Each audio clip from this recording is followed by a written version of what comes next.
All right, guys. Tonight's show is about circle hooks. That's Wes's favorite hook. Wes, you want to tell us why you like circle hooks so much? I don't know. They're for beginners, I guess. I don't consider myself a beginner no more. I don't have to have a hook to hook the fish for me. I'd rather do it. So that's about it.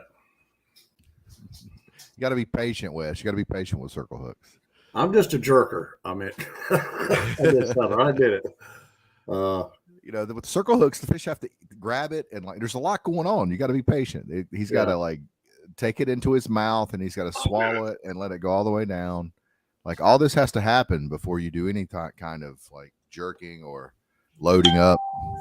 And then once he turns, that's why we use soft rods, is because when he turns, then the rod loads up, and as it's loading up, it's steadily pulling that hook out of his gullet. So you like soft rods? Boom, boom, every time, corner of the mouth. So you like soft rods? I like soft rods, and you like jerking. I guess we're even. That sounds like the beginnings of a porn movie. All we need now is John Longest on here. So how do you feel about stinger hooks? I know everything I'm saying is off topic, but I feel like we're going to be on that topic for a while, so I figure we might as well cover a couple more things first. I know that there's a lot of people, they like to run on big bait, fish is short strike and whatever, but my first thing against them is, they tear a fish's mouth up. So what do you use when you're wahoo fishing? Don't you use something like this, like a double hook rig, or do you use just okay? No, you like single hooks. Most of mine are single hook rigs. Oh, they're single hooks. Okay. Yeah. Yeah. I would hardly rig a ballyhoo. We always use pre-rig ballyhoo, which is probably why we weren't very successful. But these intimidated the crap out of me. I've only done a handful of these, but yeah, you got to bend that. I feel like I'm a bass fisherman out there putting the soft plastic on. It's just too much going on with these. But I guess they work. Oh yeah, most definitely. And that's especially I think that's for high speed trolling. And if you've got a bait, a longer bait that's got a longer tail on it, those two hooks. I mean, I see a lot of those two hooks in the bait shops down at the beach. So what about a horse ballyhoo? Still single hook for you? Yeah. Okay. Well, even the horse ballyhoo that I've seen down there, the ones I buy that they call horse ballyhoo, they just look like they may be a tad bigger than the large ballyhoo. I don't really see a big difference in them. Not for the price, but everything's about money. Have you ever bought any bait online? No. See, we used to buy all our pre-rig ballyhoo online. I forget the name of the place, but there's a pretty popular place online that offshore fishermen can order, and they'll send it to you in a styrofoam box that's frozen.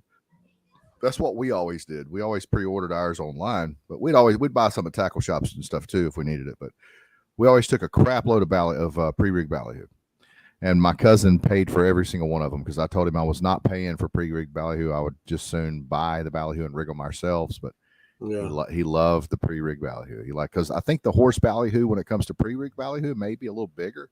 Because I remember we used to get some packs of ballyhoo, and the daggum ballyhoo would be in there. It'd be huge. Yeah. So maybe they're a little bigger. Maybe that's one perk. Well, and there again, I like rigging my own because I can put any color skirt I want on it, and I think most of your pre-rig stuff, if I'm not mistaken, JR, is I don't think they come pre-rigged with skirts on them. If you buy a pre-rig ballyhoo, it's just going to be, and that's right. Yep, it's just straight naked. Yeah, you got to put your own skirt on there, which isn't hard to do. You just clip off the haywire twist, slide your skirt on there, and then redo your haywire twist. But enough about saltwater fishing. Let's talk about freshwater striper fishing and saltwater striper fishing. Do you ever look at Navionics, man? I find myself open up Navionics from time to time, and I'll sit there and I'll pretend like I'm getting ready to go fishing, and I'll go to whatever ramp I'm going to go to, and as soon as I leave the ramp, I'm zooming in on that Navionics, and I'm finding places to fish. I usually label them because you can label them on there, and I'll have fishing spot A, fishing spot B, fishing spot C, or west of stump, or exactly. But do you ever put together a game plan? Like you're going to fish this spot, then this spot, and what kind of spots would you be picking this time of year? That's something for everybody to think about. If you were to go fishing right now, what would you be looking for? What would be the first thing that you would try to fish? Mine's always humps, points, anything that's going to break the current. Well, really, Jar, other than just dead blown summertime when it's hot as hell, about any other time of the year, especially fall and spring, and even winter. Sometimes winter you want to fish humps and drop offs. You know, it's freshwater striper is totally different than saltwater. The one thing, and everybody says, you know, striper fishing saltwater is the easy button. The only thing I think makes it easier is as far as fighting a fish, you know, especially where we fish up in Chesapeake, we don't have to worry about trees and rocks and getting a fish hung up, and you can let a fish run till his heart's content. People say, you know, you don't have to fight them, that you can just let them run. But on the other hand, letting those fish do that, you're stressing that fish out, and his likelihood of living decreases a lot the longer you fight a fish. So we still try to get them in the boat quick as we can. But as far as like target them in saltwater, I think the targeting part is a little bit easier, because most of the time when you find them in saltwater, you're usually going to find a lot of fish around them. You know, it's not like they're schooling, but they're all pretty much in the same area, especially if you're around bait. They are, but you got different classes, you got different sizes. You know, there's large ones like the 30+ pound stripers they can be up inside of the bay, and a lot of the smaller ones to be outside of the bay, and it varies, but depending on the water temp, majority of your stripers are going to be they're going to be running together. Yeah. Well, that was like, you know, there again, we'll go back to saltwater for a minute. My trip to New Jersey, you know, we were a lot of the guys that was fishing from the bank, you know, seen a lot of bank fishermen, you know, and Chuck said when we first started that first morning I went with him, we were in about 25, 30 foot of water. You know, we were probably 50, maybe 100 yards offshore. And it was just chaotic. I've never seen that much bait in my life at one time. I mean, the way the sun was hitting the bait, it looked like the bottom was black. And I'm talking about these huge menhaden or bunker, you know, and all those fish that were feeding in there, God, man, there's just like, I caught my first striper on a topwater plug. I just threw a plug out there, seen the striper busting on the bait, boom, nailed him, you know. But that's a totally different class of fish. And Chuck said, listen, he said, we can catch these 15, 20 pound fish all day long right here. Do y'all want to catch bigger fish? So we got offshore, we got into deeper water. We were looking for something totally different. And he was right. It was a totally different class of fish. Everything we were catching was 30+ pounds instead of anywhere from 10, 12, maybe to 20 to 25 pounds. We caught 30+ pound fish. And I'll tell you there again, that was the most tiresome fishing trip I've ever had in my life. It was just unbelievable. It's unbelievable. Yeah, 200 fish, man. That's a high number. 202 fish. Now, granted, I only fished 3 days. Jeff and them was up there. They fished that Saturday, Sunday, Monday, Tuesday, and Wednesday. I fished Monday, Tuesday, and Wednesday. I was only on the boat 3 days, but there was 202 fish caught in 5 days on that boat. Just unbelievable. That's a lot. You think about that, JR. 202 striped bass. That's a lot of fish. That's a lot of fish. What was you catching them on? We're live eels. Okay. All right. I'm going to share the screen here. I saw a Yeti commercial on TikTok today. I haven't really looked at it yet. Yeah. But it said striper fishing migration, and it's a little like a Yeti short. So I'm gonna see if I can play it on my desktop here. What's up, Chris Havens? He's yawning. I'm putting him to sleep. Chris granted us with his presence tonight. Okay, can you see that, Wes? Not yet. Yeah, there we go. I've seen part of it. I'm gonna start it over. Day. Yep. You can see the red represents the 30 pounders, the orange, the 20 pounders, the yellow, the 30 inchers, and then the green, the schoolies. Yeah. You can see the water temp out the side of it there. And you notice the green, those fish are staying. I'm not sure what the scale on that map is, JR. I would say anywhere from 3 to 15 miles offshore. Yeah, I'm thinking that. Yeah. maybe 3 miles, maybe 15. Yeah. You would assume 3 miles because you can't fish for them past 3. No. This is obviously for fishermen. Yeah. But like I said, everything's different. I think it's harder to target the striped bass in fresh water than it is, but everybody there again, I say, here's the deal. You think the Chesapeake Bay is the easy button?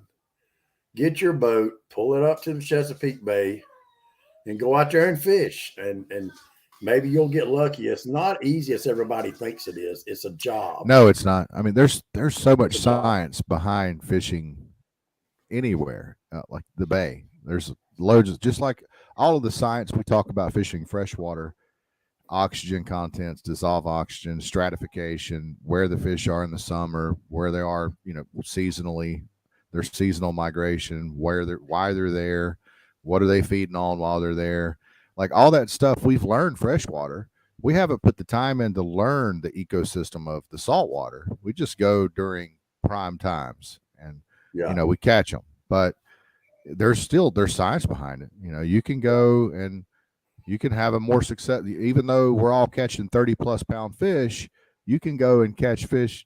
You could go find some 40 to 50 pound class fish and separate yourself from everybody. The more you know about it. I'm sure a lot of the locals up there that are avid striper fishermen, they probably know, because I don't know how to differentiate the 30 pounders, where they are, and because there's some even bigger fish somewhere, because people catch them every year.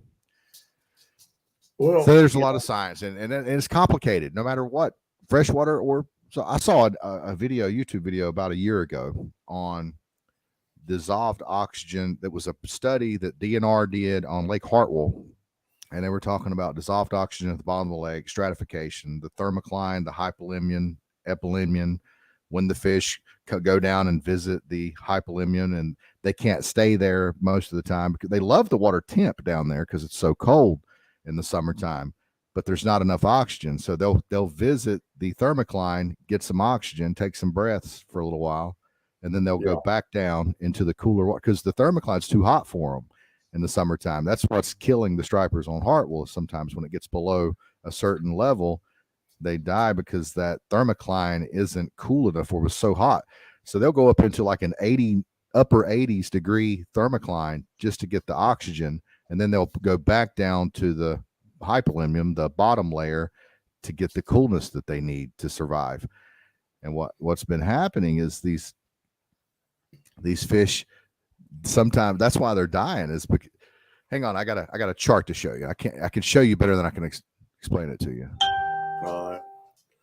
Hey, Josh, I've seen your comment, buddy. For $2,000, I went up there last year and stayed 10 days. Only got to fish 4 of those days, but we actually stayed 10 days for about $2,100. So whoever's spending $2,000 to go up there and fish a weekend, you're spending your money wrong. You see this graph, Wes? I do. I'm looking at it now. Actually, when I took the screenshot, I cut it off at the bottom, but at the bottom it shows the water temps, and they gradually go up right to left. So really you'd have to hold this picture vertically to make sense of it. But you could see, and they call this porpoising.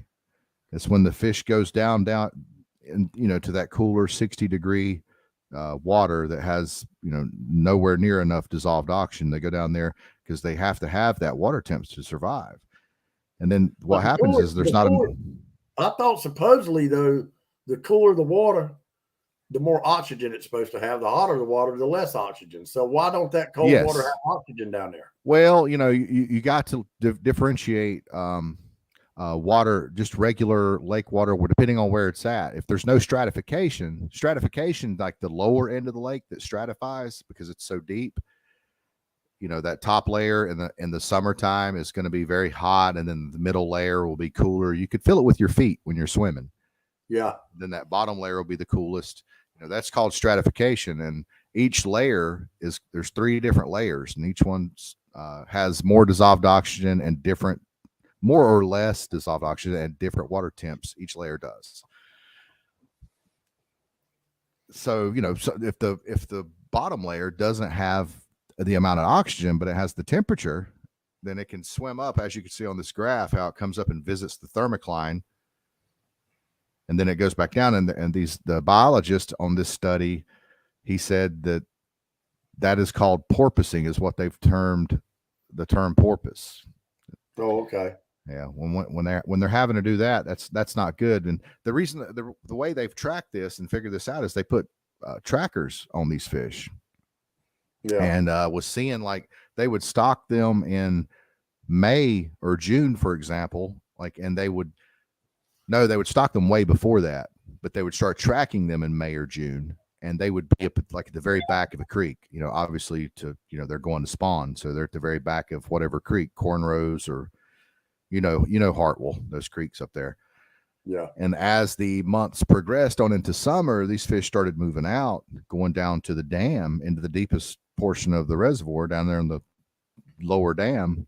And they would stay there sometimes all the way through, even all the way through October. Like some of them wouldn't start transitioning back up lake until like the first or second week of November.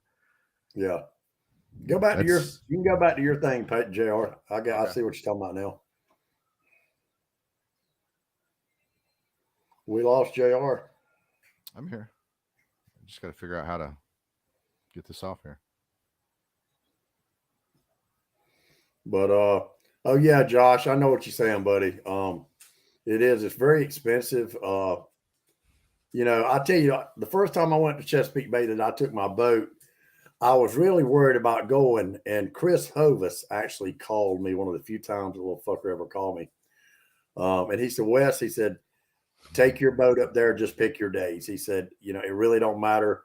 I think him and Shane Reel went up there in a Sea Ark, if I'm not mistaken, or him and somebody. I think Shane was with him. I don't remember. But anyway, where at, Wes? Chesapeake Bay. Chesapeake Bay. Okay. Yeah. Hey, Tony Caton.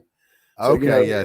They went back. They went back when I was going. I think they went back in like 2011, somewhere around in there. Yeah. So, and he said, you just pick your days. So, that's the first time I took my Sea Ark up there. That was before I had it enclosed. And Alan caught that 50 pound. I think, what was Alan, 51 or 52 pounds? I forgot what it was. He had a replica of that fish. I wasn't with y'all on that trip. No. Alan went before I ever went with you. Yeah. So, but there again, targeting fish up there is not, and you hear a lot of people say, all you got to do is just follow the boats. Me personally, I've never been a boat follower. I'm not boat B. I don't like to fish around a bunch of boats. Well, you don't have to, because all you got to do is get on the phone. Yeah, I know, right? You ain't got to follow no boats. They follow the boats following you. You're who we're following, Wes. The guys that are in the know. That's why I followed boats back in the day, is because I wasn't in the know. I didn't know where the stripers were. Yeah. So yeah, of course I'm following the boats. And when you find the boats, guess what? You find the fish. And that's good. It's a brotherhood. That's what we're supposed to do. Well, I'll tell you what's different up there too, though, is people say fish on, and I've seen people. I've been close to people catching fish, watch them catch fish, and somebody get on that say fish on. Somebody ask them where they was. They'd tell them, "Hey, the fish is here. They're between this mark and that." I mean, you're talking about the second largest estuary in the world, and when you're fishing that area on an average day, you might have, honestly, on a good day, you might have 25 or 30 boats up there trying to target striper. And that's the way it is now. It's not like it was 10 years ago. So if you've only got 25 or 30 boats out there a day and you're covering that kind of water and somebody finds fish, it's almost like a courtesy to say, hey, the fish are here, the fish are here, the fish is here. Because you go up there just by yourself. It's almost like fishing in the blind. You're fishing on luck, trying to find fish in that big estuary. Yeah. The fish can handle it. The populations, I believe, can handle it. Everybody wants to scream over harvest. They think that over harvesting has been the reason for the decline in the fishery, fresh and salt, and it's just simply not the case. Regulations are put forth to prevent that. We have there's plenty of fish for everyone. Yeah. But like I said, it's just, everybody helps each other out up there. It's not like, when we're in Tennessee, if somebody catches a big fish, we're blurring out the backgrounds, and, somebody says, hey, where's the fish about? You don't know, or you don't tell them nothing, and a lot of people used to think it was cute to send people on wild goose chases. Somebody calls, say, hey, where'd you catching fish? I'd just rather not tell nobody. No, if I tell you something, I'm gonna be honest with you and try to help you all I can. But if I don't like you, or if I don't want to help you, or blah blah blah, those are old doc tricks, doc talk. If you'll notice, Wes, I'm sure you've noticed. The more experienced fishermen, the guys that's been doing it for 20 plus years, they most of the time they'll just tell you the truth, because they've learned that fishing is a trade. And telling someone something is kind of like welding or laying brick or doing HVAC. I can tell you how to do it all day long. Like, you could tell me how to do HVAC all day long. You could tell me how to put a new unit in my house and run the duct work and what to do and what not to do and what I needed and what I didn't need. But you still got to do it. You got to get out there and do it. I'm not going to be able to do that. You know what I mean? Like, I have to learn that. That's something that even the best, most athletic or most mechanically inclined person in the world, they still have to learn it. It takes time, lots of time. My grandpa used to tell me. My grandpa told me about fishing when we were talking about fishing. He said he called me Wesley. He said, Wesley, he said, the more you love something, the more you love it, the better you'll be at it. And that's kind of always stuck with me. I love striper fishing. Does anybody know? I love fishing, period. Just like the saltwater thing, I loved it. The way those fish hit out there, going offshore, getting in your boat, riding out. And people say, oh, man, 70 miles. On a good day, I don't mind riding 75 or 80 miles. You don't know what you're going to catch out there. When you get out there, most of the time, you're going to catch fish. Everything in the ocean's hungry. It's always biting. Mm-hmm. You just got to find them. What I'm saying? And the striper, though, it's the same thing. Like in Tennessee, everybody always called Tennessee the easy button. Chris Ovis, if you're still on here, Tony Caton, I see Tony on here. Hey, Tony. If you're going to Tennessee to fish a dam and pitch dollar size or 4 or 5 inch gizzard up in the bowls and catch fish, yes, that's easy to a certain extent. You still got to know what you're doing in a boat when you're in that kind of water, and when you're in that kind of rough, turbulent water. You're also probably risking your life.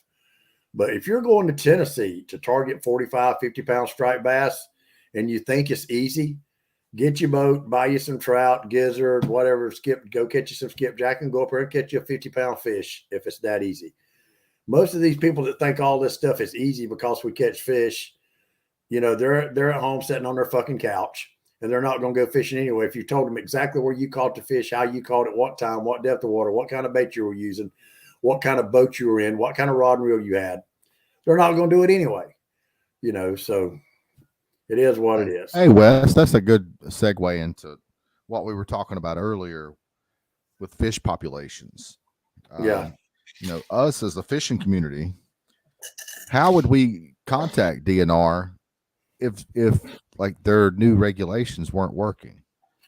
I think that they need to have an app or something to where, because we were talking about, dock talk and stuff earlier, and how there are new fishermen. Anytime you hear a striper fisherman say, oh, yeah, man, we used to take a pack of crackers, a pack of captain's wafers, and we'd crumble them up and we'd throw them out there, and had them other boats would go, the birds would go over there and them other boats would chase them, Well, we've graduated past that now. So there's some pretty scientific fishermen out there.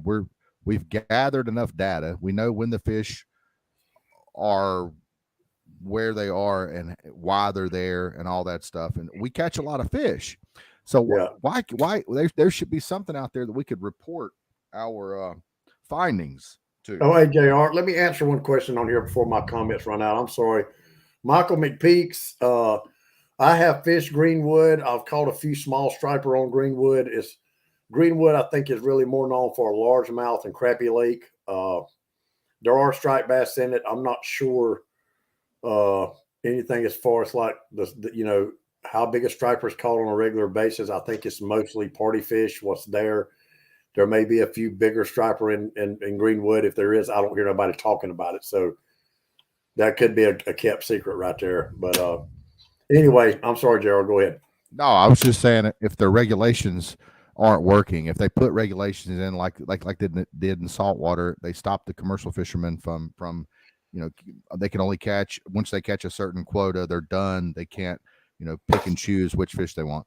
So Oh no! Up in Chesapeake Bay, they're not on the quota. They catch all the striped bass they want. No, yeah, that's what I'm saying. But that's the quota. They have to keep everything up until no, they don't get to. They have a certain quota they have to go to. They Even can't go over a certain amount. Yeah, and the commercial fishermen. But that's neither here nor there. What I'm talking about is that's just an example. If that isn't working, and us fishermen are proving that it isn't with our catches or whatever, if we could prove it, there needs to be somewhere for us to report it. Like who do we tell? These guys need to be taken. They got all this free valuable information that would probably make their lives a lot easier, because I mean they're going out in the field, they're collecting plankton, and they're doing fish electrolysis, and they're sampling, they're taking tissue samples, and they're doing all this work. We could take a lot of that off of them by basically tracking the fish for them. They wouldn't need to tag any more fish. Hell, us fishermen, just the things that we enter into the app, if they were to create an app, would just be invaluable in my opinion. But anyways, that's a pretty boring topic. Let's go on to something else, Wes. Yeah, we were talking about targeting fish. There again, it's different. It's whatever you like. I fished Tennessee for years, and I still love Tennessee. But just once I got fishing saltwater, I just kind of lost interest in Tennessee. I still love it. It's probably some of the best. Why did you lose interest in Tennessee? Let's go into that. Well, one of my last trips up there, I was in Middle Tennessee. Uh-huh. I don't think anybody that knows me on here knows where I was. And me and Bobby Parker fished hard for 4 days. 4 days. Yeah. $600 in motel rooms, over $1,000 in fuel. Okay. 200 something dollars in bait, not counting food. And we didn't get a bite. We fished 7 and 8, 9 hours a day. Didn't get one bite. So I said, to hell with this. I'm gonna get me a saltwater boat, and if I'm gonna spend that kind of money, go to salt. It's almost like a no-brainer. It sounds like you were up in Tennessee, and I think you had a bad year. I had a very bad year. I think that happens from time to time, and I think that because I haven't heard any news of like any big fish kills or anything in Tennessee. There could have been, but I haven't heard anything. So I think that a lot of times you run into those problems like we were talking about earlier with the stratification, the dissolved oxygen in reservoirs, because even though you're river fishing for these stripers, you're still river fishing mostly on a reservoir, the river section of a reservoir at the top of a reservoir. So a lot of these fish, they don't just live upriver all the time. They're coming, they travel the entire lake, and I'm sure they probably go down to the deep section in the summertime. And I think a lot of these fish, if they don't die during these years that we have that aren't normal, that get hotter or whatever, that changes the stratification and puts a squeeze on those fish. Yeah. Some of them die, but I don't think all of them die, because like I said, we're not hearing of any fish kills, but I think it does affect them. And I think that sometimes they will stay down in the deeper section of the lake longer than they normally do. And they're just going to be, I think they'll be off by months, even from year to year, depending on the weather. And I think sometimes when you go up there and you pull the paint off planer boards when the fish should be there, I think they're either just not there yet, or they've either came and gone, or something along those lines. They're in that reservoir, but they're just not where you're fishing for them at the time. And I think that's going to happen. And that's the struggle. And, that's why a lot of people hate on you, Wes, is because you got guys that's been fishing 20 years trying to get on some bites like you've gotten on in Tennessee, and you just got up there at the right time, and you hammered them, brother. You said it. You made a legacy. You set an entire dynasty up there. You've took people. You've put several on their PBs. Like, that's why people was hating on you, is because these are trophy class fish you're catching. You know, a lot of, like we were talking in the saltwater, you know, how we were talking about the 30 pounders and how, you know, the 20 pounders will be in groups, the schoolies will be in groups, and then the true trophies will be in groups, you know. And I think that a lot of the guys that get on the 30 plus pounders, you know, and I think that you got a handful of the locals that know that fishery real well, and they get on those trophies certain times of the year when other guys aren't. Well, I think you were that guy. You were one of those, like the locals at Chesapeake Bay, the natives that live there that know that the striper gurus. I think that you came in there and you went straight. You skipped rookie mode. You skipped intermediate. You skipped pro. You went all the way up to, you're up there with like Kobe and Jordan, Peyton Manning and Tom Brady. No, listen. That's the kind of fish you're catching up there. So that's why, you know, how you've about gotten in a fight, I don't know how many times on social media, and that's why, because you got haters because of that. Don't think it's because of anything else. That's all it is, Wes. Well, listen, there again, we'll go back to this, and I say this all the time, and I'm not scared to, you know, I'm not scared to acknowledge people that help me. Todd Smith is on here right now. Listen, me and Todd became real good friends. Nothing to do with fishing. Todd is a great guy, great person to hang out with. He's him and his wife both they're just precious to me. But you know, there again, East Tennessee, I had a lot of help. You know, the first thing I did, everybody talks about hiring guides. I hired a guide. You know why? Because I work for my money. I'm not a millionaire. I don't have money to just piss away and say, hey, I'm gonna go do all this on my own. Huh? Keep preaching it, Wes. Preach it. I'll be right back. I don't want to say, hey, I appreciated it more because I went and did it by myself. Nobody told me, man, fuck that. I went and got a guide. Okay. Went and got a guide. Became friends with this gentleman. His name's Todd Asher. So, you know, yeah, I caught a lot of big fish in Tennessee. I had a lot of help while I was in Tennessee. You know, a lot of people, I'm not going to let my pride get in the way and stop me from doing something I love to do. You know, if I like to do something, I want to learn it, I'm going to ask, you know, and there's a lot of people that, you know, they won't tell you nothing. And then you got a lot of people, but I think most of the guys in striper fishing, if they see that somebody really likes it, they really want to learn it. You know, it's not just somebody that's sitting on their couch and wants to come and say, hey, tell me everything you know where you're catching your fish. But, you know, they don't want to put no work in there. Nobody wants to help them. I put a lot of work in, a lot of hours. I made many trips to Tennessee in the wintertime looking for my first 50-pound fish. Spent thousands and thousands and thousands and thousands of dollars looking for one fish. Luckily, I found it my third year up there. There's a lot of people still hadn't even caught a 50-pound fish in freshwater yet. May never catch one. You know, that was just my goal. And, you know, and I reached it, but I had a lot of help. You know, and I'm not scared to say that. It don't make me no lesser of a man, no lesser of a fisherman. You know, I got a lot of pointers, techniques from people how to do this. But at the end of the day, I went and did it. I didn't have nobody holding my hand every time. Most fish I caught in Tennessee, I actually caught by myself. Or I had actually other people on the boat that didn't even know nothing about Tennessee. You know, I fished with Todd Asher a lot. Todd Smith really helped me in Middle Tennessee. You know, Todd and Drew both. You know, there again, I had help. Like I said, I'm not, my pride's not going to let me sit back and spend money. And hopefully I can go up there and maybe catch a fish and say, hey, I did all this on my own. I didn't have to hire a guide. I didn't have to ask nobody for help. But hey, to each your own. You know, if you want to go do it yourself. They're just jealous. They're hurt, Wes, because they couldn't afford a guide at the time. And, well, yeah, I don't know about that, but, you know, I'm just saying this, you know. If somebody asks me something, and I've helped, and I do think I've helped a lot of people, and I was talking about this the other night, me and Lori, I've got 6 people that I can name that I put them on their personal best striper. And I'm not saying that bragging. I'm saying that because it made me feel good, because that's 6 people that'll never forget me in their life. They'll always remember me. That's right. You are a hero. You're a hero. I know you've been a hero to me. Listen to Jock Hicks' comment here. He says, hell, man, our first time we broke an axle on a tandem trailer 2 miles from the tunnel at 10 o'clock at night. Lucky 3 of the 4 guys in the truck were mechanics, and we jerry-rigged it and made it to the hotel.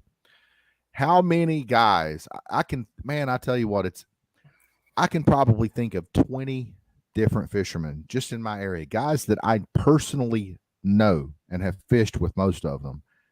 And every single one of us have at least one story of breaking down on the way to Tennessee. I'm telling you what, Tennessee for us this guy's down here south of Tennessee, down here in the southeast. We love Tennessee. That is like going to Six Flags or Carowinds or the beach. Like if you live in the Midwest, it's like going to the beach, you know. It's just we've been down here in North and South Carolina fishing our lakes and catching, you know, 10 to 10 pound fish is a good fish, 20 pound fish is a trophy most of the time. And then we get to go to Tennessee and we get to catch 30 plus pound fish like pretty regularly. Like the chance of you catching a 30 plus pound striper, especially if you know someone or if you got someone, a friend like Wes, somebody that'll take you and kind of show you the ropes, like all of Wes' friends did him and then their friends did them. You know, if you got somebody like that can, man, I'll tell you what, there's nothing like it. It's a great feeling. You go up there, that's the most beautiful river compared to our rivers, the Tennessee River, the Clinch River, all those rivers, the French Broad, all those rivers up there in Tennessee, East Tennessee, Middle Tennessee are just so gorgeous. They're you so know beautiful. why, JR? You know what makes them beautiful to me? Because they're not all commercialized and there's not a house every 10 foot on them.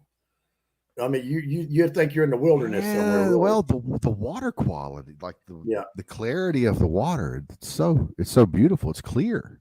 It's turquoise and clear, green and blue green, and it's just beautiful. And it's deep and it's cool. You know, and you know our rivers, you know, and in August the water temps are 90 degrees. You know, up there they're not. It's just as much bigger, like the dams and the locks and all that stuff. It's just like our dams are pretty, like Lake Wiley was built, I don't know, the friggin' 20s. The dam, it's ridiculous. It is old. Well, we do have some newer dams, but nothing like Tennessee. I missed it. You know what I miss most about Tennessee, I guess, is not really the drama. The drama was kind of fun to a certain extent, you know, until you had people just trying to piss you off and make you want to shoot them in the fucking head.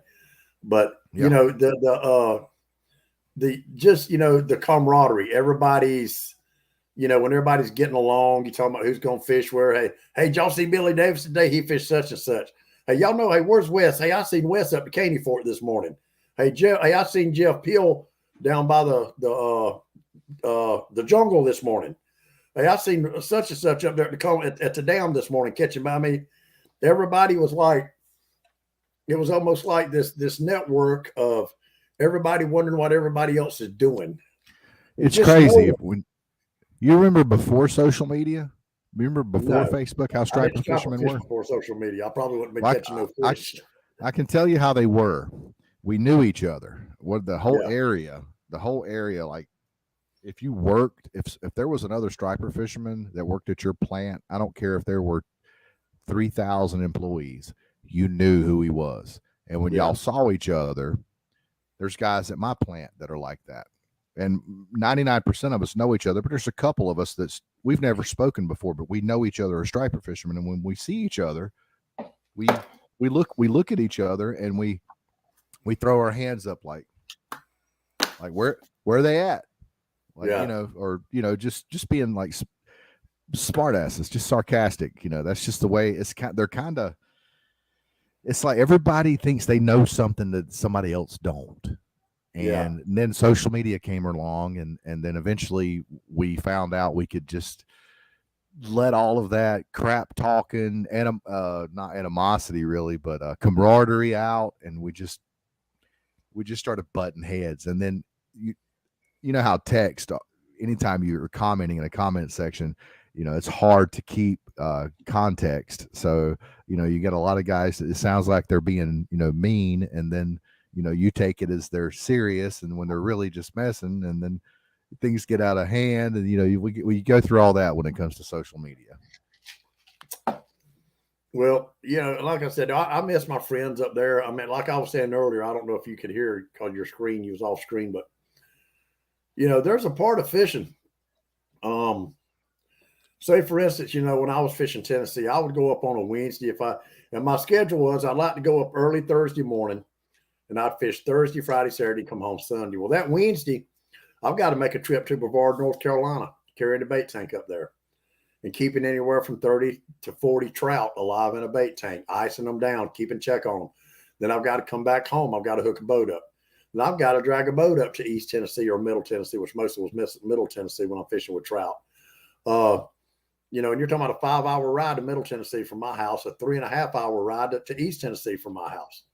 Okay. Yeah. Then you're getting up in the wintertime and it's 28 degrees outside. You're all bundled up and I'm going out there to catch one fish. I'm wanting one bite in the wintertime when you're pulling big bait like that, one bite. It's what you want. And then and when we find fish, we put all these pictures up. Hey, look what we caught. We're holding these fish up, blah, blah, blah. And everybody says, oh, you're in the easy button. You're in the easy button. Well, I've still seen a lot of these people that always said that. I've never seen them go, hell, tell me where the easy button is. I'll be the first down one to push it. Hey, you know what's, you just reminded me of something back on circle hooks.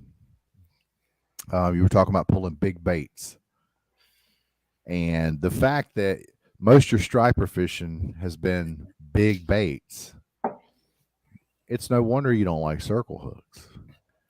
Because with big baits and circle hooks, that is when they mix, but you have to understand the science. That fish, the bigger the bait, the longer it's going to take that fish to swallow that bait. You have to wait on that fish to swallow that bait. Yeah. So if that striper grabs that bait and takes off with it, if you know that bait is big, then you can think, okay, yeah, there's no way he's got that down his mouth yet. Let him run.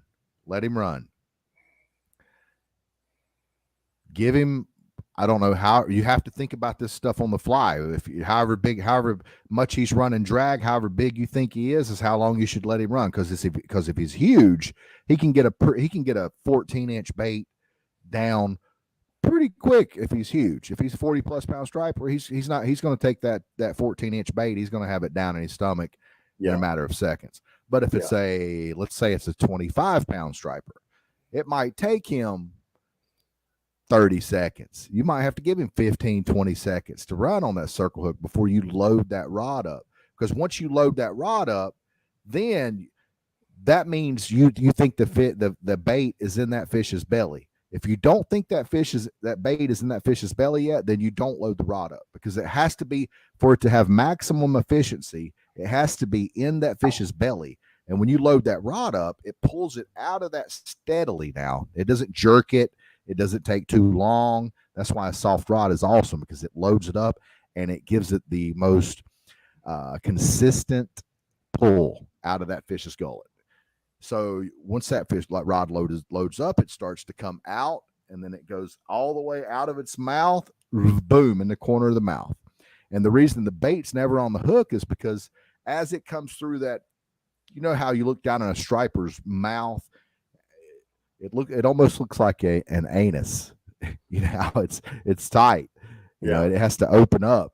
So when that bait goes down, it slides through that, and as it comes out, that's going to pull the bait off your hook. That's why you don't ever have the live bait, the 12, 14-inch live bait hanging on out of the fish's mouth normally, is because of that.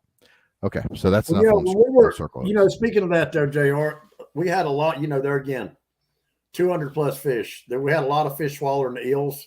Chuck was using circle hooks. And some of those 40-pound fish up there, the shoulders on them are huge. But you can, I don't know if you can see it. My hands is healed up a little bit, but actually, two of those fish, one got me right there. I don't know if you can see that little scab right there. You see that where that scab is? That's how far I was in that fish's stomach. When I went in there to get that circle hook out of that fish's mouth, out of his stomach, I could still feel the eel. The eel was still swimming in his belly. Wow. So, eels are going to live through anything. Circle hooks, I mean, like I said, they're good. And I think they, They do help with fish swallowing completely, but circle hooks, when a fish is hungry and he hits a bait just right, he's going to swallow that hook. I mean, and it don't matter if it's a circle hook or a J hook.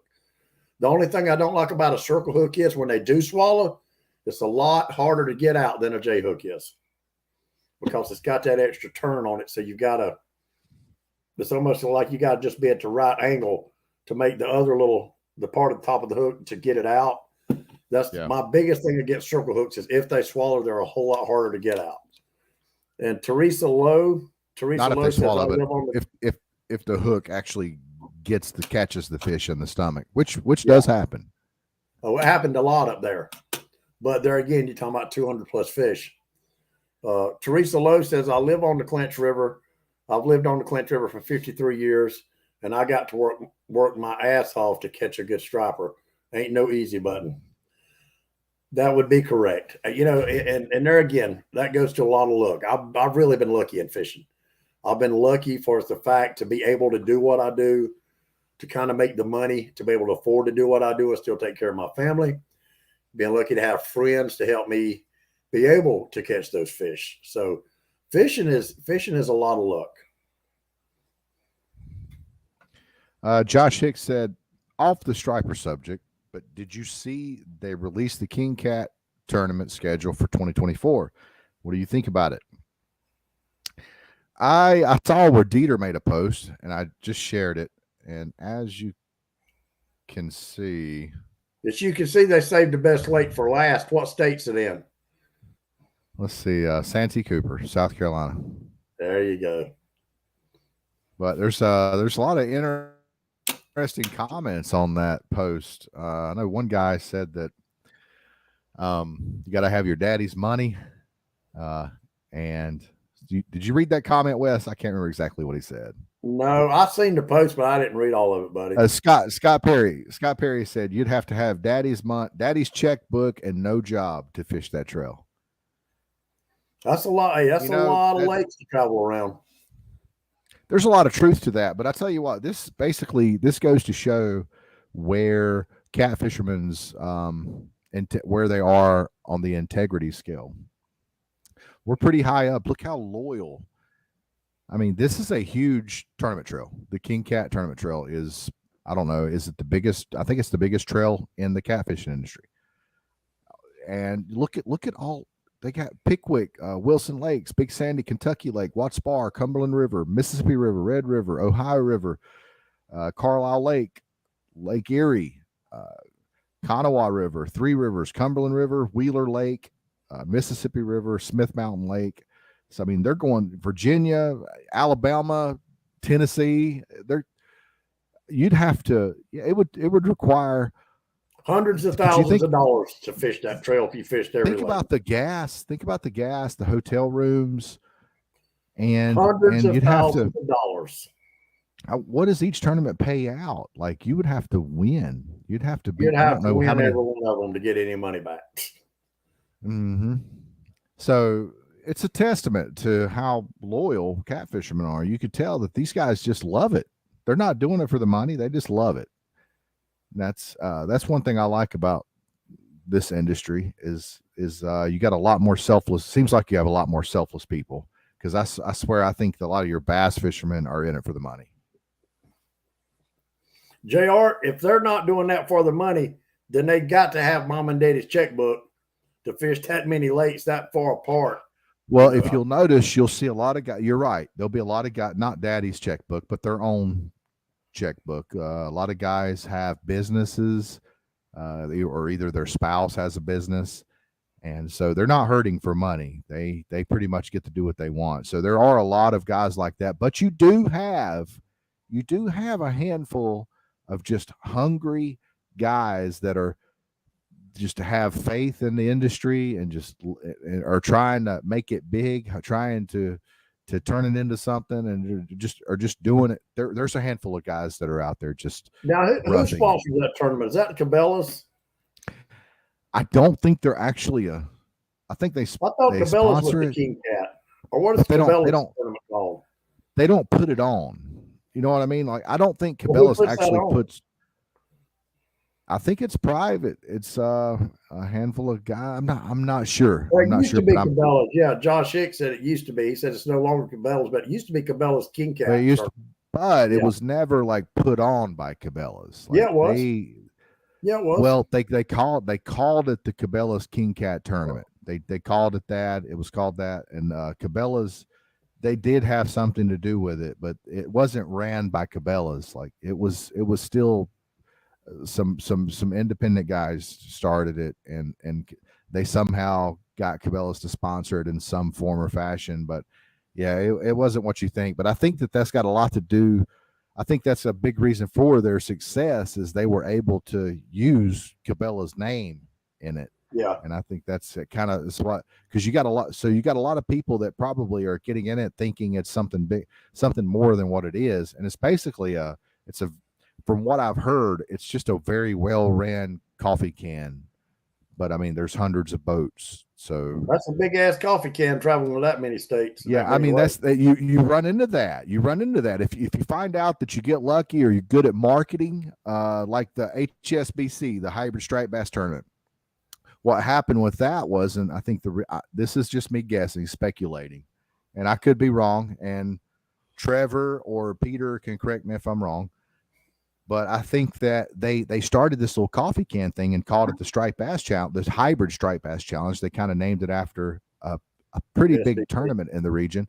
And they messed around and got more boats than what they thought. And then the next year they got even more boats. And I think they could see that oh man, this is turning into something, all we got's a little pop-up canopy, and we got a few local guys that are doing some giveaways or donating, sponsoring the tournament. And there's just too much. It's just too much for them. But King Cat, I think that's the way they started out, and I think they've just been able to keep their head above the water, and they're growing. And who knows where catfishing's going? Catfishing's. I don't know if it's the fastest growing niche in the industry, but it's got to be up there. Well, anytime you're talking about an easy button, you got a fish that gets big. They're probably the most easiest fish in the world to catch. They'll eat anything. You can catch them on a cow turd if it'll stay on the hook. So you're going to have a lot of people want to catch them. Is that about sum it up, JR? You're going to have a lot of people that want to catch them, but it's like I was saying earlier. I'm trying to get you drunk up. You're not fishing is a trade. Here. You're not. Well, I think you'd agree with me that. Well, I think you'd agree with me that fishing is a trade. And it is. It's like you trying to show me how to do HVAC, or it's like somebody telling you where to go build a house. You still got to go start that foundation. You got to build that foundation. You have to do what it takes to pass the code to be successful. So that's fishing. So that's really why I don't really mind telling people. It's like a singer or any trade. Like if you can sing, it's like trying to tell somebody how to sing. It's like, oh, you got to flex your diaphragm, and you have to let your voice resonate through your nasal cavities. And like you could tell somebody that all day long, but I mean, I sure as hell can't sing. Can you sing, Wes? No, you can play the guitar. You play the guitar, yeah. Why did that blow your mind so bad when you seen me play a guitar? I don't look like a guitar player. Well, I think that's a mistake that all of us make, us fishermen. We always assume that that's all we are fishermen. We don't think about any other hobbies we've ever had. We don't give any consideration to anything else other than the fishing part. And I think that anytime you see one of your friends your fishing friends that can do something else, it kind of catches you by surprise a little bit. Scott said, "Damn, listen to them." Who did? Scott. You remember Scott? I was playing your guitar. Scott was over here when they was putting my bench. Oh, yeah. Then Scott went off about my refrigerator because I didn't have an ice maker. So he gave me a fucking complex about it. So I had to go 2 days later and get a damn refrigerator with an ice maker in it. I wasn't trying to throw any shade on that King Cat trail. That's just what I've heard, either read or heard on a podcast, or maybe Dieter talking about it, somebody in the industry talking about it. How big was it last year? How many lakes did they do last year? Do you remember, Josh? It was a pretty good schedule. I know somebody sent me. I remember someone sent Shane Reel sent me a message last. It was either last year, or a couple of years ago. It's a couple of years ago, and the King Cat Trail actually went to Hickory, Lake Hickory in North Carolina. And Hickory's never been known as a catfish lake. And I mean, me and Shane and a lot of us got local guys that live around here. We have fished Hickory a lot for stripers, not really catfish, but for stripers. And we have never caught a catfish over a couple of pounds. Like they're just little bitty channel cats is all Hickory has. And that trail came to Hickory, and I remember making a post about it because Shane Reel had texted me and was like, "Man, did you see the fish caught on Hickory?" It was some pretty big catfish on Hickory, big flatheads, big blues. Now, granted, none of us, the guys that I'm talking about, have fished this lake in over 10 years. So apparently it is a good catfish lake now, but I tell you what, it didn't used to be, but we kind of had our doubts when we saw those big fish being weighed in Lake Hickory on that trail. And we were reluctant to, these fish were, we were just, and we were like, wow, I can't believe they caught fish like that on Hickory. And it seems like they've been doing every year they fished Hickory, they've done it. And not just that trail, but some other trails. So maybe Hickory's picking it up. Who knows? Well, let's get back to striper fishing. You're boring me. Josh here said Smith Mountain Lake. He said, I wish the SBC would come to Smith Mountain Lake. I mean, they should. I mean, everybody in the stripe industry knows, all those fishermen know that, Smith Mountain, we kind of cut our teeth. If we didn't fish Smith Mountain, we at least heard about it, read about it, read about it on the internet, whatever.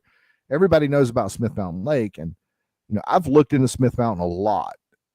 And I mean, I have gotten on Navionics because I've always, back in the day when the fishing was like at its peak on Smith Mountain, that was my mecca, because Smith Mountain was the king of night fishing with red fins, throwing red fins on bomber langays on points.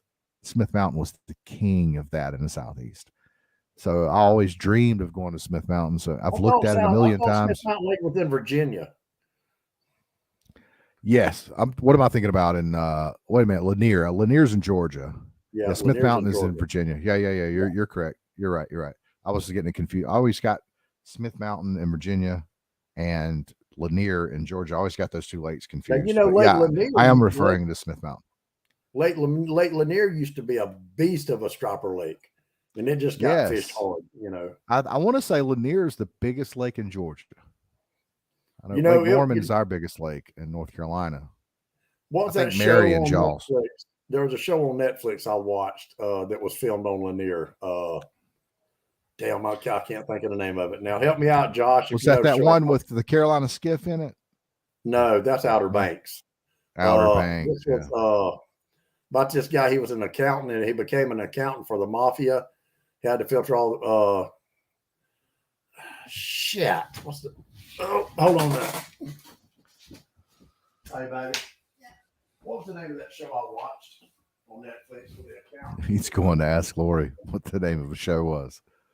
That crazy girl on there. Oh, man. It had Jason Bateman in it. Yeah. The Ozark. Are you talking about Ozark? Jason Bateman.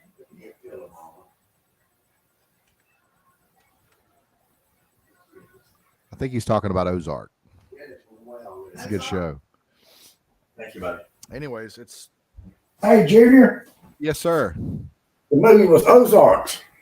Ozark. Yeah. Ozark. Yeah, it was filmed on Lake Lanier. Marty and Wendy. Yeah. I like the guy. I like their van. Every time I see a Honda Odyssey, I always think of Ozark. Yeah, because that was their van. I like the guy that they bought the house from. He gave him a really good deal on the house, but he said the only stipulation is that was the stipulation of giving it to him so cheap is he got to stay there. And I like the girl, the blonde-headed girl. What was her name? Wendy, the wife. No, the blonde-headed girl. Well, the wife was blonde-headed too. Yeah, but no. The what was her name? She was badass. The daughter? No, the other girl. She was from the Ozark, the one that stole his money in the motel room when it first come on. Oh yeah. Something Key. Yeah, God, I hated it when she got shot. I know. No, she lived though, didn't she? Was it like Rock? No, she didn't live. What was it? Was it Rock? It wasn't Roxy. It was No, hold on a minute. I'm gonna do this. Oh.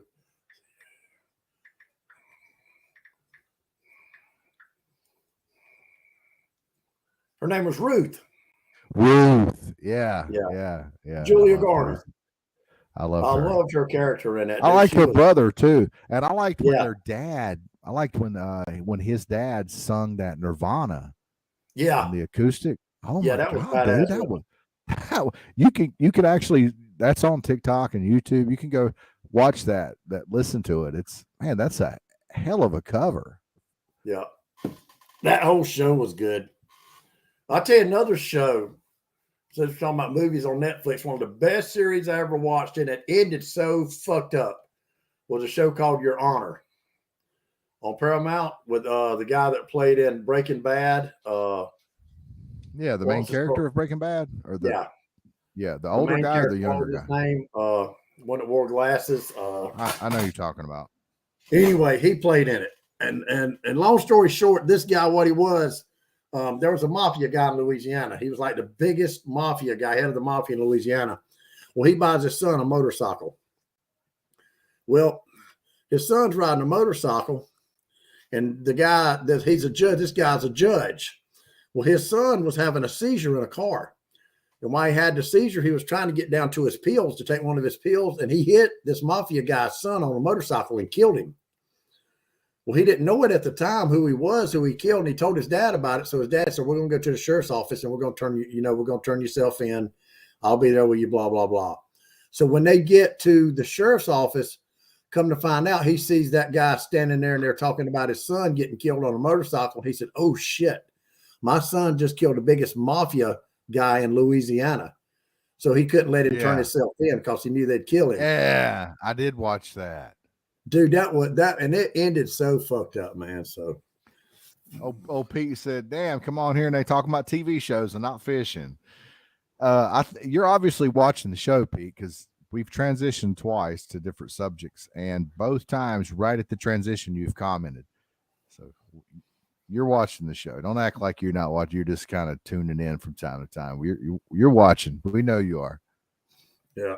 He was just waiting to see if I was going to talk shit about his little short ass. So apparently What About Bob was filmed on Smith Mountain. I did not know that. I loved that movie. That was so funny. I remember Bill Murray out there on that sailboat, and he was going by, and he was waving. He said, "Ahoy, ahoy." Damn. Baby steps. You never saw What About Bob? No. Yes? No. Oh, you gotta watch What About. You don't like Bill Murray? He's all right. I liked it when he picked up the Snickers bar in the swimming pool. You're more of a, was it Caddyshack? Yeah. Did you know that Caddyshack, Chevy Chase, and Bill Murray hated each other in that movie? And really? And yeah, Chevy Chase was supposed to have been the main character, and Bill Murray, he's like, "Nah, we're not doing this if I can't be the main character." So if you'll notice when you watch that movie, their time is split 50-50. Bill Murray has just as much screen time as Chevy Chase, whatever his name is. Chevy Chase, however, yeah. That's what I heard. I don't know if that's true.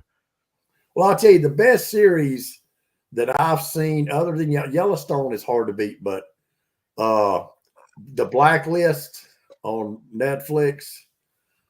Have you ever watched The Blacklist? Yes. Oh yeah, that's a good movie. Raymond Reddington is like my hero. Well, Wes, this isn't a movie podcast or a movie show, so let's talk fishing. All right. You mentioned what did we name this show? What is it called? Striper Habits. Striper Habit. Oh yeah, I made the little. Did you like my logo I made for the video? I did. Did you see it? Yeah. And, and there's another big misconception. I talked to Chuck about this. And he said he truly believes this. Now, Chuck did study biology in Miami. That was his major. Oh, this is going to be good. This is going to be good. You know, but people think all these striped bass, they swim up. You know, they're going to go upriver. When it comes time, when a stripe, where'd you go, Junior? I guess we'll wait for JR to get back. He just leaves and don't tell nobody. So, Pete, what city are you in tonight? Are you coming back home? Are you in a layover? Are you at a motel? Where you at? Watch him say some shit like Jamaica or Puerto Rico, or maybe he's in downtown Washington. He's gonna help the Palestinians. Oh hell, filthy Philly, you're up there in the fucking ghetto, aren't you? Ain't that like one of the shittiest cities in the United States right now, Philadelphia? It's got to be right there with New Orleans and Washington D.C. Sanctuary cities, but I don't know where JR left. He don't even say, hey, I'll be right back. He just leaves. I don't even know how many people's watching. I can't tell. I can't see nothing on mine no more since we're doing everything from Junior's page.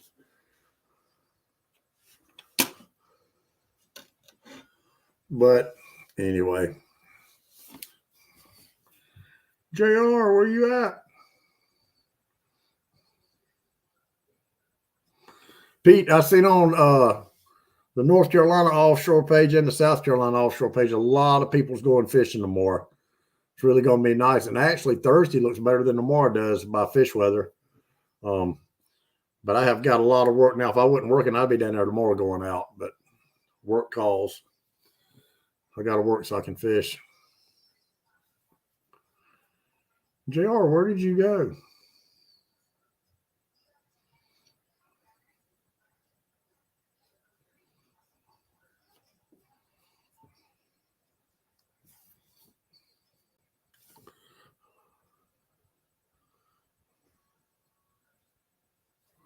What day you eyeballing, Pete? I ain't even looked at fish weather, but one time, let's see. Hold on, let me see if I can figure out which day you're eyeballing. Let's see here. Tuesday, Wednesday, Thursday. I'm going to go up till next Tuesday anyway. Friday, Saturday. Saturday, 6 foot wave, 6.5 foot at 6 seconds apart. 27-mile-an-hour winds, 30-mile-an-hour gusts. I know that ain't happening. Okay, Sunday, oh God, Sunday looks even worse. 8 footers, 7 seconds apart. Monday, damn, it's even worse. 10 footers at 8 seconds apart.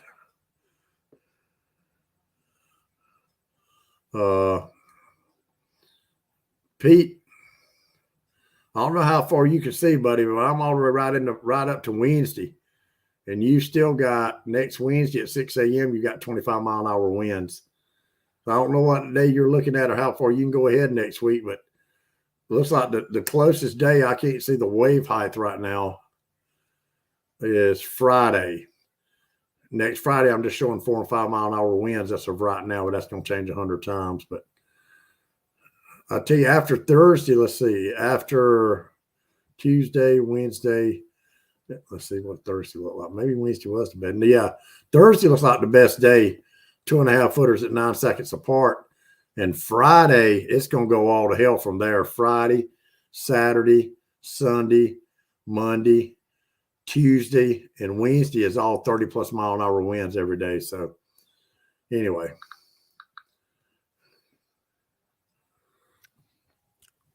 There you are. All right, Jimmy. Wes. I'll tell you what. What do you think about? But no, we were talking about some habits. Everybody thinks all these striper, they swim up, and a lot of times they do. Striped bass, they will, when it comes time for them to drop those eggs, and me and Scott's talked about this before, like down at Russell. They'll swim up on a shoal when the temperature's right and it's time. They'll drop them. They don't have to swim 200 miles and get all the way up to a dam or get to a point where Mother Nature says drop them. They're going to drop them when they're ready to drop them. It don't matter where they're at. And I also know that you do actually have a lot of the bigger female striped bass will never drop their eggs. They'll hold them. Don't know why. They'll hold them, they'll dissolve, they'll die, and then they'll shit them out. Don't know why they do that. They just do. But this big thing is everybody, and I'm guilty of it up in Carthage, Middle Tennessee. I want to go up to the dams. Everybody thinks those fish is going to swim up. Those fish could be, when they're spawning, and say they are heading up, they're going upriver by nature in saltwater. That's what they do. They like to go up. They're not going to go all the way to the dam. Some of those fish, I believe the last year I was up there, I believe some of those fish were spawning 5 and 10 and 15 miles below the dam. But like JR said, it's just, you got to be you got to find the fish. You got to be there at the right time, and luck plays a lot into it. Yep. I think a majority of them go upriver. You do, like, you're right. You do have a lot that are spawning on shoals, going up the backs of creeks, not even the backs of creeks, halfway up a creek if there are some shoals up the creek. But regardless, they're moving up from the bottom of the lake. Josh Hicks, what is Pete talking about? Why is Josh Hicks? If you're going to East Tennessee for a guide, I would recommend Todd Asher, which I don't think Todd's guiding much no more. Either him or Anthony Johnson. Anthony. Go with Anthony. Anthony. His nickname's Bushwhacker. Anthony's a good guy. He'll put you on fish. He does work. That's hard. actually the name of his guide service. The name of his guide service is Bushwhacker. Bushwhacker Guide Service. If you're interested in getting up with him, let me know, or you can look him up on Facebook. It's Anthony Johnson. And if you call his phone and get his voicemail, he'll say, "We live, baby." Tell him the Real Fisherman sent you. Tell him Wes and JR sent you, and he'll give you a 5% increase in the cost of your trip. Trey Taylor. I forgot about Trey. Yeah, Trey Taylor in Middle Tennessee. Josh, that one catch some fish. Yeah. I'm more of an Anthony Johnson fan. I think Anthony is. Now, don't get me. Anthony will take you to a lot of community holes. He'll take you to. You're going to go to Loudon if you called Anthony and you're like, "Hey, I want to book a striper trip." Okay, yeah, you're going to go get on some fish. He's going to take you up to Loudon or Melton Hill. No. Anthony's going to ask you. He's going to ask you, do you want to catch numbers of fish or do you want to catch a big fish? That's what I was going to say. Now, if you want to, if you pull him, if you say, "Hey, listen, man, I don't care if we get skunked. I want to catch a big fish or two, So that I want you to take me, and I want you to do the things that you would do if you were going after a trophy fish, and he'll do that. He'll take you and do that. He doesn't mind if you don't mind getting skunked. He doesn't mind getting skunked either. But that comes along with it. It comes along with it. If you're going after a trophy striper in Tennessee, something 40 plus, then you're going to be going to places where the bites are going to be very few. And you can't make it'll humble you because you can't make any mistakes.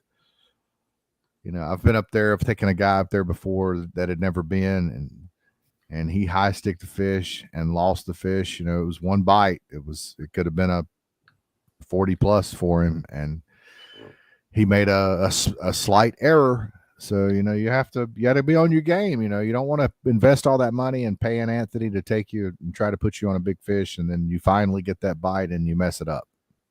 Yeah. Teresa Lowe, where are you watching us from? One of the Facebook pages, or JR's New School page, or the Striped Bass Fishing in Tennessee page? He's talking to Teresa. She said, "I find a lot of 8 to 10 miles down the river from dam around creeks. Some years way up those creeks."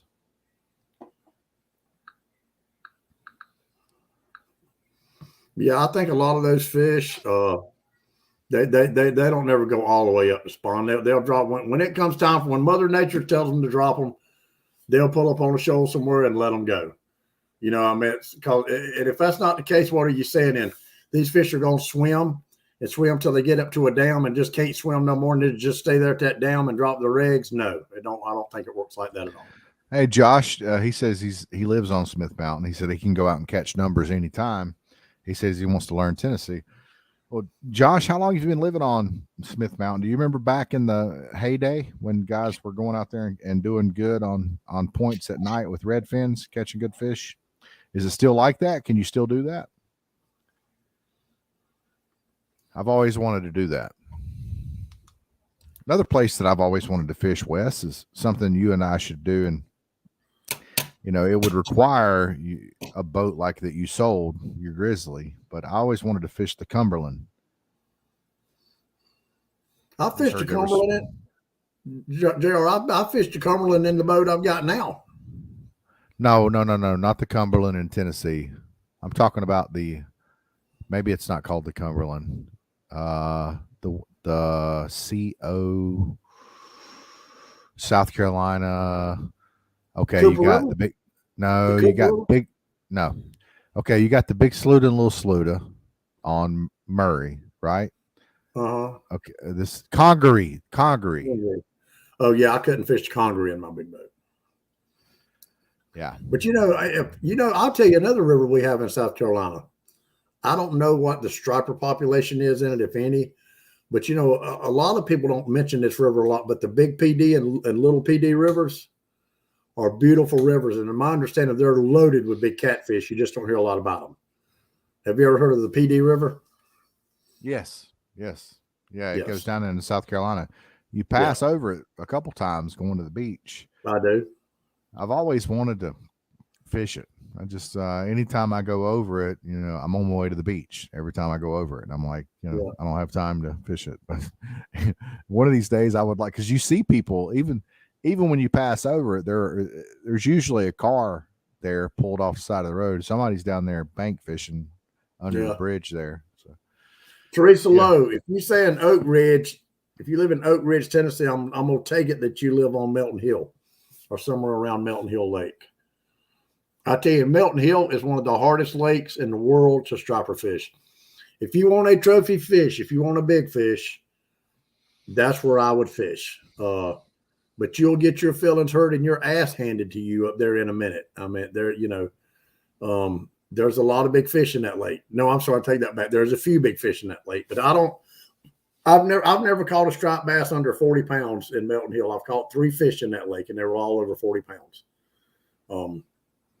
There's a lot of, it's mostly brood fish. There's a hatchery right there, JR, at 61. mm-hmm. And when they get done breeding with those brood fish, they just dump them in the river right there. Because they do not, from my understanding, they don't stock Melton Hill with striped bass no more. My biggest freshwater striper came about 3 miles south of where you're talking about. Really? That hatchery. Yeah. I thought you caught your biggest striper was up there that night in Chilhowie. No, that was Lacey's biggest. Oh, okay. Yeah, okay. That was. We didn't weigh that fish, but I'm guessing. Well, hell, how big was this striper? So you caught a fish over 49 pounds up there? No, I said my biggest freshwater fish. Oh. Yeah, my biggest saltwater fish was with Wes Rose. Damn, imagine that.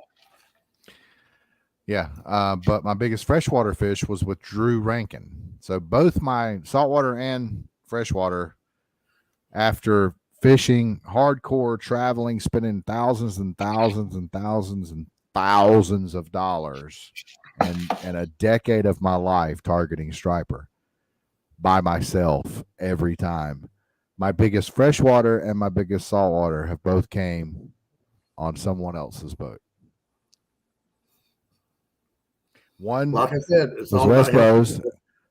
The other was a Tennessee local that knew the area and had caught countless trophy stripers in a very short period of time, mind you. But yeah, that was that's a trip I'll never forget. Is both you going with you and catching the trophy saltwater striper and going with Drew Rankin and catching the trophy freshwater striper. I tell you what, I would rather y'all had put me on my PBs than me caught my PBs on my own, because it's a much better story. Both little areas of my life were awesome. Going up there and catching and doing that with Drew, and adventure and all the adventures I've been on with you in the salt have just That's my been, biggest saltwater. That's my biggest striped bass ever. How much you think that fish weighed, JR? I'm going to say that fish weighed, that is definitely a true blue 50 plus. Yeah, That's what it 56 looks like to pounds. me. No, that one was 57. And 2 hours later, I caught this one, 55. Yeah, that's epic. That's what we all dream about right there. That's why we go to Chesapeake Bay. And let me show you this video. Let's see here. Hold on a minute. All right, you ready? Yeah.